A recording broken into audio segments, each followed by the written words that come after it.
Welcome to our show. Welcome to We'll Sing and We'll Shout.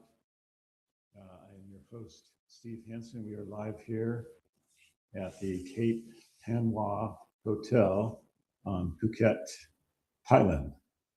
And it is actually 9 o'clock in the morning here, but it is 8 o'clock in the evening on Wednesday back in Provo, Utah. So I wanted to pop in here this morning. I'm actually in a business office setting here at the hotel. This is going to be kind of a slower day for us. We've been pretty active here the last couple of days, doing things around Phuket and all of that. Most of that, a lot of that was posted there on Facebook. But today we're just going to chill out here around the hotel, maybe go down to the local boardwalk here and walk up and down there, check out some little shops, and maybe try out the workout facilities here and swim in the pool.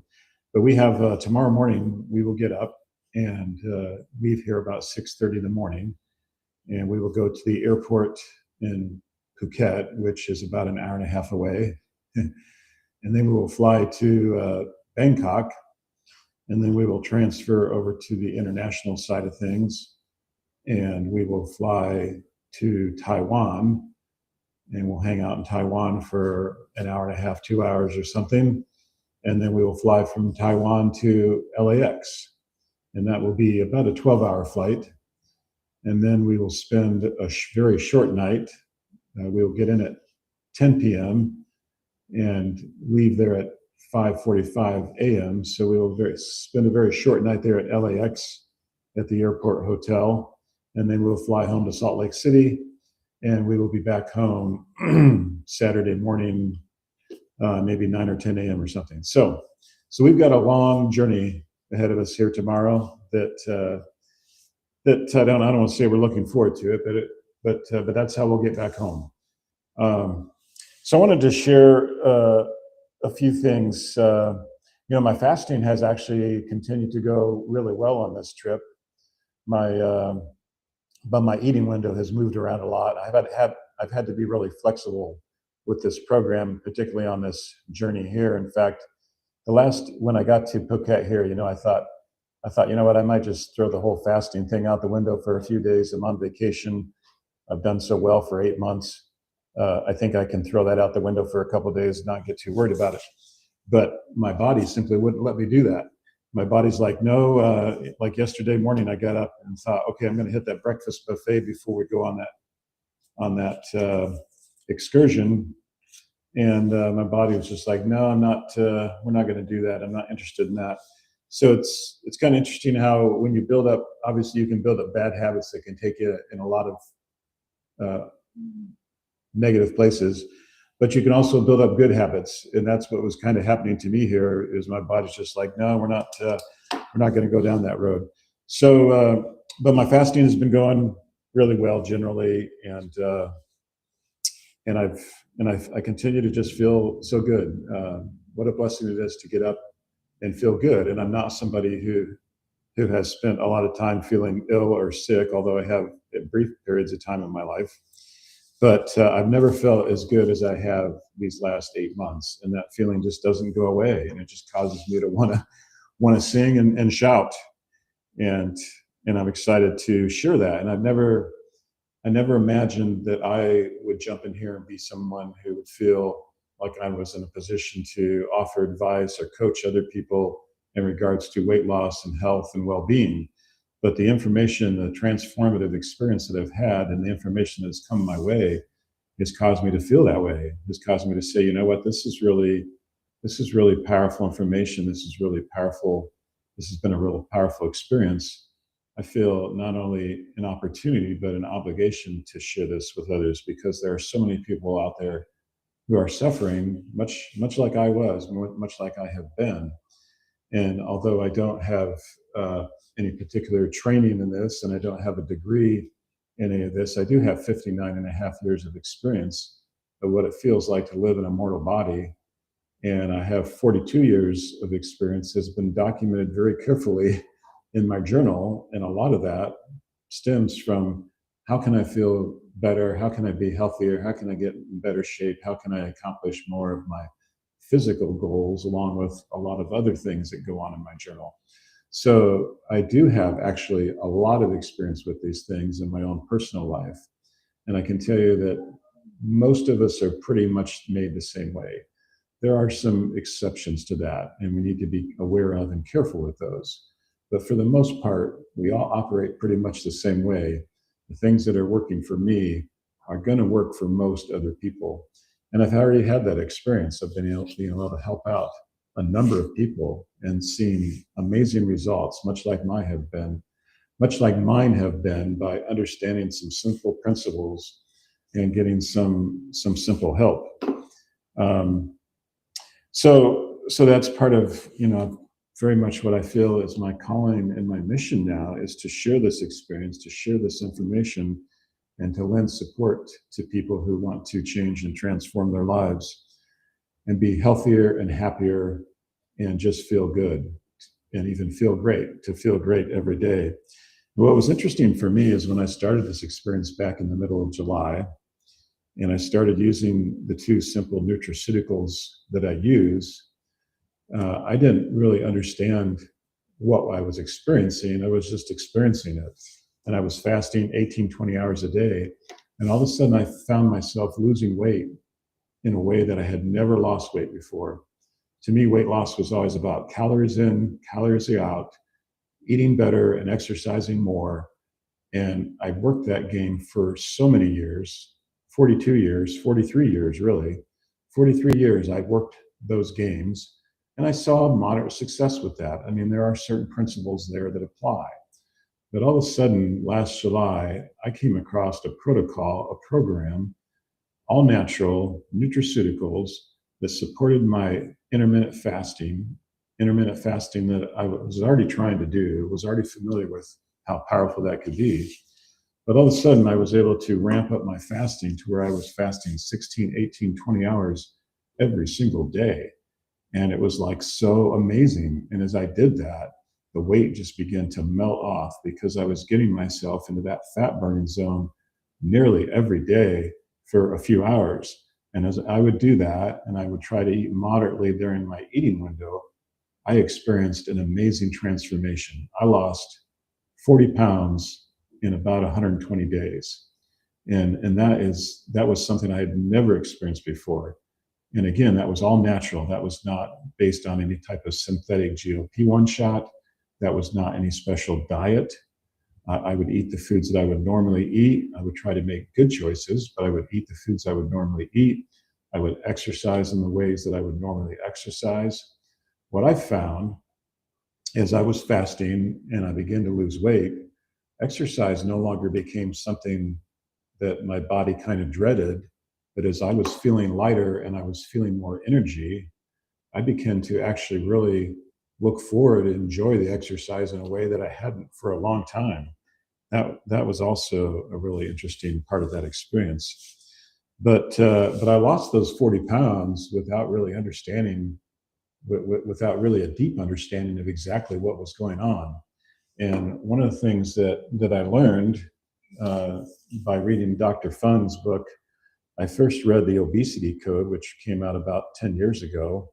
And then this book here, The Hunger Code, was just released just a month or two ago. And I'm about halfway through this book. But one of the things that I learned in reading The Obesity Code, and has been very much reinforced in The Hunger Code, is that weight loss is very much a hormonal issue. It's not calories in, calories out. It's all about understanding and working with and controlling the hormones that cause us to gain weight or will allow us to lose weight.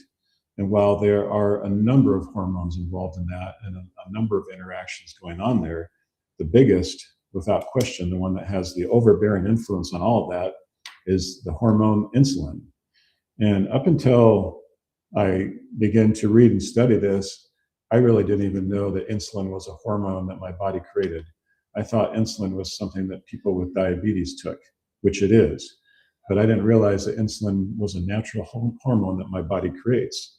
And my pancreas will create and send out insulin into the bloodstream whenever I eat something that causes insulin to be released. And different foods will have different effects on the amount of insulin that gets released. But everything pretty much causes insulin to be released. Now, proteins and some other things like that may have very little impact to our insulin spike. But when we eat refined foods, and especially ultra-processed foods, like sugar, like carbohydrates, those things will cause huge insulin spikes.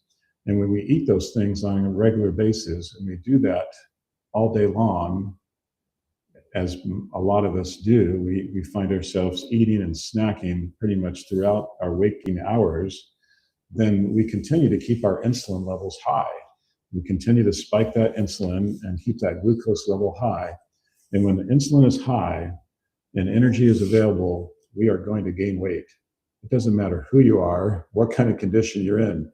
If insulin remains high because you continue to pump energy into your bloodstream in the form of glucose and in the form of sugar and carbohydrates, then you are going to gain weight. But here's the magic secret to all that, is when you keep insulin low, when you make the effort to understand and keep the hormone insulin low, the fat will go. So when insulin is low, the fat will go. And when you understand that and you can put that in your corner and have that work in your favor, you can do amazing things without focusing so much on the diet and the exercise. Not that we want to throw those things out, that's not true. But when we understand what insulin is doing to us and how to control that, then we can control that by eating better, but we can also control it through intermittent fasting. And if we want to lose weight, we really do need to intermittent fast. We need to create a period of time every day where our body, ideally every day, doesn't have to be every day, but ideally every day, we want to get our body into a state of ketosis. We want to get ourselves into that fat burning zone that starts about 14 to 16 hours into intermittent fasting. And if we'll do that on a daily basis, we can watch the fat literally melt off our bodies.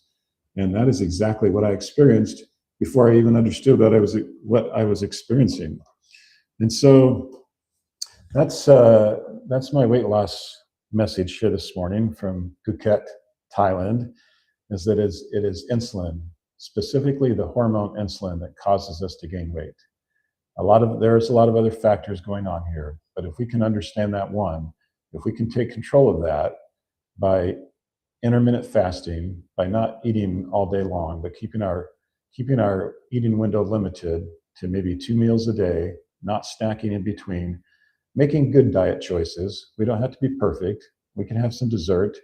We can have some of the things we like to eat. Let's try to eat our fresh greens, our fresh vegetables and our proteins first, and then enjoy some of the other things we like to eat. But if we can do some simple things, we can see our health improve dramatically. And it was like, where was this information 43 years ago when it could have been so beneficial for me to understand these simple things? Because life became very discouraging for me, as it seemed like I got to exercise like a maniac all the time and go on these extreme diets in order to try to be the person I want to be physically. And I had been fighting that battle for 42 years. And sometimes I was really winning that battle. Like my weight was in a really good place and I was very healthy, but it took a lot of time. It took a lot of focus. It took a lot more than I often had to offer. And so I couldn't always keep myself in that place. And as I've gotten older, that battle has become to the point where I was no longer winning that battle. I was just simply losing it. I was losing that battle. And thankfully, I came across this information, this protocol, the system that has allowed me to totally transform my life at age 59. And I will go into age 60 in a healthier and better place than I have ever been in my life, all because of some simple information. It's amazing how information can transform our lives. Information that could be of a spiritual nature. You know, perhaps we, as Buddha did here, Buddha had an enlightenment. Buddha had an enlightenment. We're here in Thailand, so we need to talk about the enlightenment. Buddha was enlightened in some form or fashion, and he saw the world a different way. And now he has this entire religion of people that follow him and subscribe to his way of thinking, which I know very little about, but I know there's a lot of them. And we can say what we, as those of other religions, might look at some of this and think, well, that really doesn't make sense to me, and that's okay. But a good percentage of the world population subscribes to this way of thinking and continues to function very well, and continues to have families and children that do amazing things. So I think we need to throw some respect where it's due to Buddha here. But my point is that Buddha was enlightened in a spiritual way, and that is one way that can really transform our lives. Another thing that I've found is that there's amazing transformation that can come across what I would call through our relationships and through emotional channels. I have felt my life healed in amazing ways through what I might call some relationship or emotional transformations when I've become aware of things that I didn't know before. But what happened to me last summer was not an emotional transformation. It was not a spiritual transformation. It was just simply a physical realization of how things really work and how they have been working all along, and how much this could have blessed my life all along, and also how much it could have blessed my family's life, and specifically my mother's, how much she suffered with her metabolism, with her hypoglycemia, with all these other things, where if she could have understood the simple things that I now understand and can apply in my life, if she could have understood those things, her entire life would have been so much different. And few people that I know suffered more than my mom did, and few families that I know suffered more than our family did because of her struggles. So this is an issue that runs pretty deep for me, and it's one that I will want to sing and shout about for a long time. But if you have any interest in learning more about what I have to share and about my experience, I am open to messages, to private messages. I am open to you reaching out to me in any way that you want to, because I'm thrilled to share this experience with anybody who wants to learn more. And I would also highly recommend, if you want to read a good book, the Obesity Code was fantastic. The Hunger Code is a step forward. It's another 10 years further down the road. So consider grabbing Jason Fung's book off of Amazon, and I'm sure he appreciates me doing some advertising. And read this book. You'll learn a ton. With that, I'm going to sign off here this morning. Go jump in the pool and check out the workout facilities, and get going on my day here. Tomorrow is going to be interesting. We're going to be traveling. I don't know exactly what my time frames are going to be, but I will try to pop in at some point and do my Facebook Live so I can be consistent with my show. So with that, you guys all have everybody's going to bed back there. So you guys all have a good night's sleep. I'm going to have a great day in Phuket, Thailand, and we will catch you all tomorrow.